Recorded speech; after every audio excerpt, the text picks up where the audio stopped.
Hey guys, welcome back. Wasn't gonna do another one till Christmas.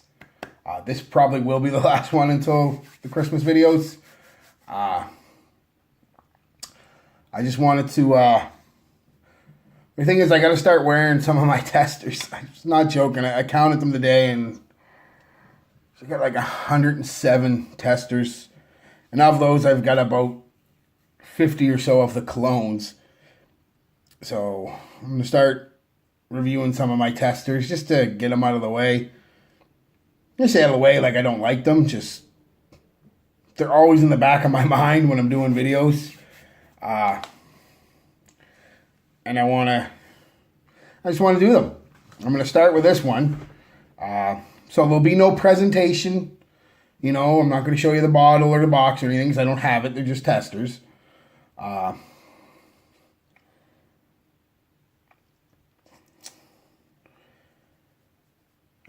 Anyway, don't know if you can see that or not. Probably not. It's Prada Luna Rosa Black. Like 7 of these little testers. Anyway, I don't own this one. Well, I mean, I own it just in tester format. I don't own it and the only reason why this one's first, not anything fancy, it's just the first one I grabbed. So, and we get into the scent, or we'll get into it. Fuck. 2018. Chords are amber, musky, balsamic, powdery, warm, spicy, herbal. Notes that I could find: the top, bergamot, angelica. Mid is patchouli and coumarin, and base is also patchouli, amber, and musk. That's what I could find. They're missing one note, at least to my nose. Most of you probably know what it is if you know anything about this one. And I'll get into that in a second. What do I get?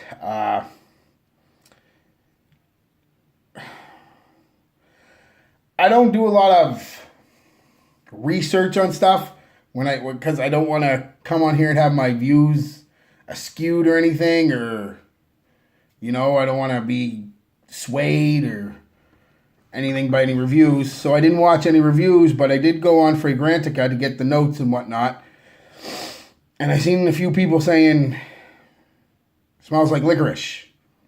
Nah, son. No, I mean, maybe to your nose, but not to mine. I ain't getting no licorice out of this. You want a licorice scent, Giorgio Emperor Armani. That shit smells like licorice. And I love licorice. So I was kind of like, ooh, licorice scent. Maybe I will buy a bottle of this. No, I won't. No. Nothing's bad, but I'll get into it. I do get a bit of vanilla off the top with a bit of citrus and amber. I get that right off the top. It's not super sweet or anything like this. It's just a slight vanilla smell to it. Nothing, a little smoky I found off the top too. Kind of still. About 2 hours into it now. Kind of smoky off the top. I wore it today.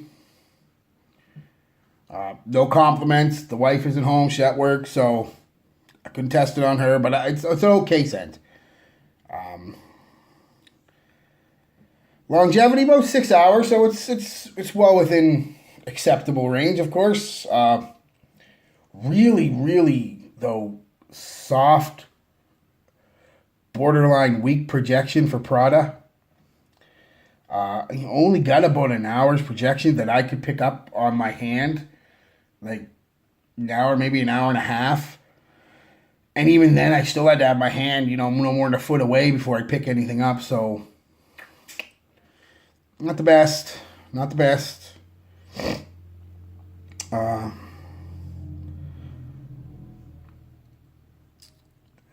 And it's not like I don't like Prada. love most of their stuff. It's pretty good shit. This would probably be at the bottom of, if I had to pick my favorite Pradas. Luna Rossa would be first. You know, then I really like Carbon, because this is because I'm a fucking Sauvage nut. So, it's Sauvage. But anyway, getting to it, this would be at the end of it. That's the thing with the Luna Rossa brand, too. Prada. You got like 7, 8 flankers now, man. Seriously. What the fuck? Time to release something else. This could have been something else. It bears little to no resemblance to Luna Rossa. Could have been something else. They could have brought out a brand new release, and it would have fucking probably done better.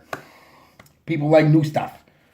They don't mind a flanker or two, but when you start getting into that 6, 7, 8 fucking range, it's, you know, you're getting into cool water territory. It's time to fuck slow that shit down.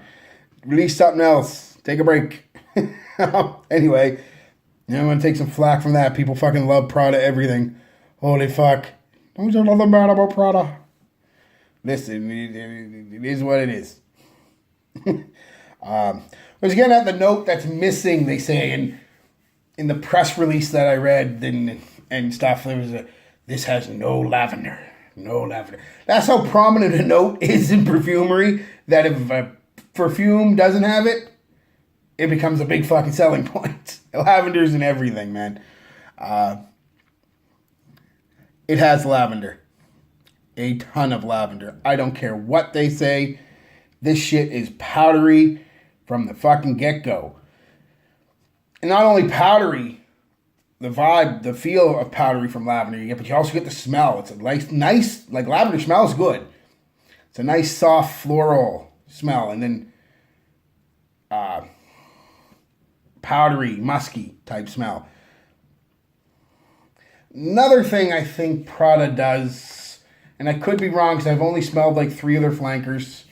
And of course, the main one is Carbon. It is literally a carbon copy of fucking. It's a perfect name because it's a carbon copy of Sauvage. But from what I've read, a few things, the Luna Rossa line seems to be, with the exception of like the first one, seems to be just copying other popular colognes, putting their own little twist on it, but still copying them, which is fine. You know, nothing wrong with that. And this one, to me, for something that has no lavender, powdery as fuck, reminds me a lot of Lamal. The original Lamal. Without the sweet mint, you know what I mean? It's just, it's got that powdery, lavender, musky base that Lamal has. Again, almost a perfect copy of it. More citrusy off the top. Wee bit of vanilla. Like I said, it's a nice scent. I'm not sitting here saying it's a fucking dupe or a carbon copy of fucking... Not like Carbon is. It's not a carbon copy of anything, of Lamal. It just smells... It's got... If you like Lamal, you're probably going to like this.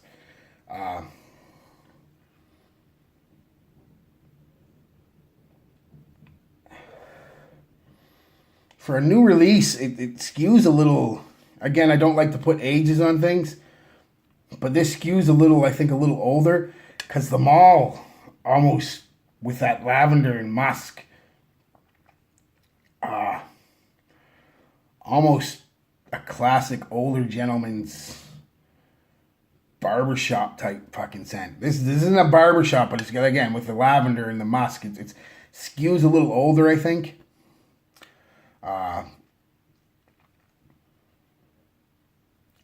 Very soft scent. The whole thing is soft. A lot of people saying they get amber from it. Patchouli. I get a little bit of the amber. I don't get any of the patchouli. It never... And thank goodness, because of... I don't dislike patchouli, but I've talked about patchouli before. If it's overused in a perfume or a fragrance, it just overpowers everything. So I'm glad they didn't overuse patchouli on this one. I don't get any patchouli. I mean, I'm sure it's there. It's probably a bit of the earthiness with the musk that I get. But, yeah, just a quick one, guys. Like I said, I've got a couple from Prada. I've smelled all of them except for this one. And this is my least favorite. The dry down, very similar to the mall. The mid and the dry down, actually, they're both very similar. It just kind of goes into a powdery, musky, slight amber scent. So, not unpleasant by any stretch of the words. But, yeah, not anything groundbreaking or anything, like I said. So I don't mean to piss any Prada fans off. It's not my deal. I like Prada. I like Carbon. I like Luna Rossa. This one's just run-of-the-mill, middle-of-the-road type scent to me. I'd go with Lamal before I'd go with this, if that's what you're looking for. And you probably get, well, I know you can get Lamal a hell of a lot cheaper than you can get this. And you'll get the same vibe in the dry down, but you get a better mix of notes and just better altogether. I'd go with Lamal over this any day. But if you like Lamal and you're getting tired of it, you get tired of it, you want something just to kind of want to keep the same feel and vibe, then go with this. But other than that, I can't recommend buying it unless you find it relatively cheap, $30, $40 on a discount or somewhere soon. I doubt you will. It's Prada, so their shit usually don't go down. But if you get lucky and find it, then yeah. But like I said, I'd go with Lamal over this any day of the week. The only time I think this might be a little more acceptable than the mall would be at a formal event, because it's, like I said, it's got the same smell, but it's a lot lighter, so you're not going to offend anybody, like a wedding, parties, birthday parties, whatever, church, wherever you wear your shit. It might be a little better in the mall. It also reminds me a little bit of, because I find the lavender and I find the musk pretty dominant in the dry down, which reminds me a lot of Burberry Touch. I do like it. Like I said, it's just my least favorite of the Prada line. Anyway, guys, that's it. Back's killing me. Fuck. Go back to work tomorrow. We'll see how that works out. Anyway, yeah. So, give it a rating. It's average, 2.5 out of 5. Right in the middle. Average. Longevity, average 6 hours, so another 2.5. Projection, you have to go about a 1.5 on that. It just doesn't seem to project very loud or very long. Could be my skin, I know, but yeah, I wouldn't get it unless you're a diehard Prada fan, which I know there are some out there. Loves yous. Don't hate on me. Yeah, unless, like I said, you're a diehard Prada fan, or you really like them all, but you've been wearing it so long, you want something that's similar but different, go with this. But other than that, nah, get them all. Even get Burberry Touch if you like musky, white floral musky smells. That's it, guys. I'm out. Merry Christmas if you don't see my video before then, or for whatever reason I don't get it up. Merry Christmas, Happy New Year, Happy Holidays, whatever you celebrate. Just a happy time of year, guys. Enjoy it. If you're with your family, friends, go out there, enjoy it. Peace, love, be good to each other.